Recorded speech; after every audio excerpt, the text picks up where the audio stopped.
தர்பூசணி தர்பூசணி ஐயா வாங்க அம்மா வாங்க தர்பூசணி தர்பூசணி எவனு வர மாட்டான் டே நாயே காய் வாங்கிக்கான் இது தர்பூசணா தர்பூசணி வாங்கினா சம்மர் சேலிங் உடம்புக்கு கூலிங் மூளைக்கு கேடு உடம்புல சூடு எது வந்தாலும் உடனே குறைக்கும். சரி எவ்வளவு காய?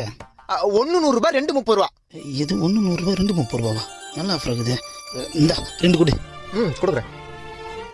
என்னண்ணா யோ 2 பீஸ் தான் 30 ரூபாயா? பின்ன முழு காய 30 ரூபாய்க்கு 2 கொடுப்பாங்க. அப்புறம் அவள் தான் போக வேண்டியதா துண்ட போடணும். யோ 30 ரூபாய்க்கு 2 காய் கொடுக்கலாம் குடியா? 30 ரூபாய்க்கா? நோ நான் உன் சொல்றேன் நல்லா கேளு. என்ன முட்டையில இருந்தா கோழி வருது, கொட்டையில இருந்தா தர்பூசணி வருது.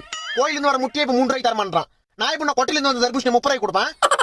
இது அப்ப காசு கொடுங்க கிளம்புறேன். நோ இது அயோத்தியில விளைஞ்ச ஆபத்தான தர்பூசணி. அது வரைக்கும் வந்துட்டு காசு கொடுத்து வாங்காம போனா கொஞ்ச நாள்ல உடம்பெல்லாம் நோவாயிடும், போக போக சங்கடம் இல்லாத சாவாயிடும். என்னப்பா சொல்ற? ஆமா இந்தப்பா நான் நம்பிட்டேன். இந்த ஒண்ணு கொடு. இந்தா 2 கிலோ வாங்கு. லூஸ் மாதிரி யோசிக்காம வீட்டுக்கு எத்தனை ஜூஸ் போட்டு குடி. சரிப்பா இன்னும் 2 காய் எக்ஸ்ட்ரா எடுத்துக்கலாம் போல இருக்குது.